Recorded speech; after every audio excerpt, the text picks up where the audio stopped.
funny experience for me was, which made me really laugh, is our students had to write letters to the most valued staff member, and I got 100 out of 152 letters. Wow!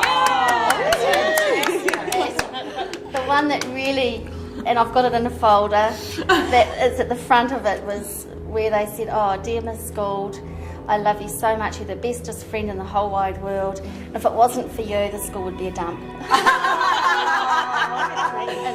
Did you ask him to be more direct? Address it to the principal. And that was from a 5-year-old. Oh, I love it. So it's really cool when they do that. I think one thing that we do, of the many things we do, is it's not just about imparting knowledge.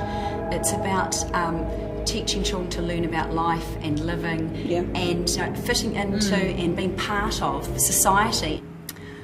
What I love about the school that I go to is we are an absolute melting pot in every way in terms of cultures and ethnicities.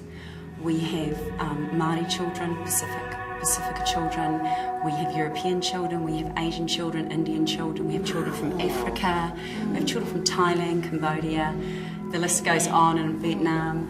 And what we get such a thrill out of is when you get children starting, they don't say a word. Often when they start as English speakers, they will observe.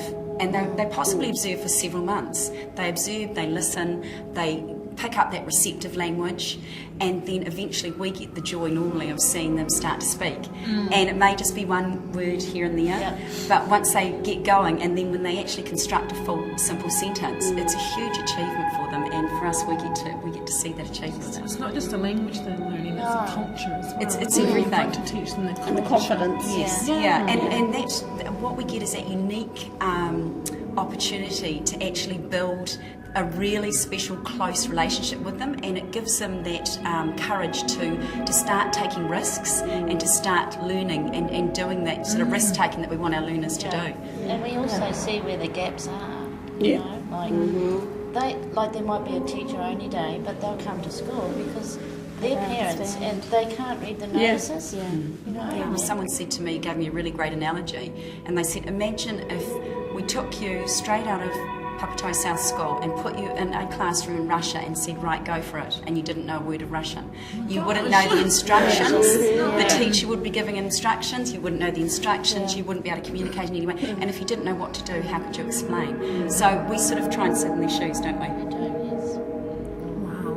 The main thing for me is because I'm passionate about Te Reo Māori, and that's my biggest passion. And it's funny in schools because there are some words that aren't in the dictionary.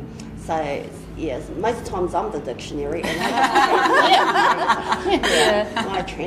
walking dictionary. So I'm a walking dictionary. For the teachers and some of the words that come out.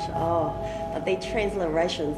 But I remember one of the relievers just last week, she came in, and then she said something to the effect of kaua e makarona. Now makarona, I had no clue what that word meant. Sounds like macaroon biscuit. Or a dance. And it was like this, because you're not allowed to speak English in our class. So just go. And it was muck around. Macarona.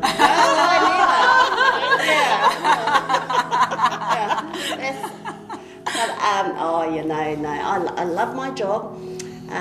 Because I'm passionate. Te Reo Māori is my passion. I think my passion started when I realised that my daughter had a special learning need, and when I took part in a court case to actually fill the gaps that we found were opening up, and then went off and did my own training, and realised that just how big the area was of special education alone. And then slowly started to go into school and support my daughter in school, working with the other students in there, and thought, this is something I really want to do. It was, my heart was really in it, and I would go home feeling, I'd actually achieved something that day. Okay? And I went off and did my own training, I paid for it myself. I thought it was something that I really wanted to do. It was my own personal development, really. And went off and I thought, yeah, I'm going to make a career of this. And started working with students who were deaf. And that was a completely different kettle of fish again. You know, so learning their language, which is, you know, like New Zealand, like Maori, it's, you know, it's another official language. And it was something that took me an awfully long time, you know, to understand it. And you walk into school and the kids are busy signing away and you think, slow down, slow down, slow down. I just got that first word. Yeah, most of the times that was morning. You know, but yeah, it's something that it really sits here in my heart. It keeps you there, doesn't it? It does, yeah. You know, because Seeing the every kids day, achieve. and you see the smiles on their face when, you know, they have got something. And it might be the smallest thing, you know, it might be understanding, like, you know, with our ESOL students, you know, understanding what that word means, you know, and being able to read it for themselves. And it just brightens your day every day. It does. You know, but yeah, it's a real personal thing for me. And it's really carried on because now that my daughter's grown and I've seen what she can achieve with support, you know, I know that all our kids can do it. We need to let people know that we should be valued for the work that we do, and just because we happen to be women who are natural nurturers and carers and also are passionate about doing a great job for our children, that doesn't negate the fact that we should be paid equally in terms of what we do. Definitely. I mean, like in my role, if I was to be working in a lawyer's office or an accountant's office, I'd be on at least $15 more an hour For doing for doing what I'm doing now. because you call support staff. Yeah. So, I mean, to me, that's not fair.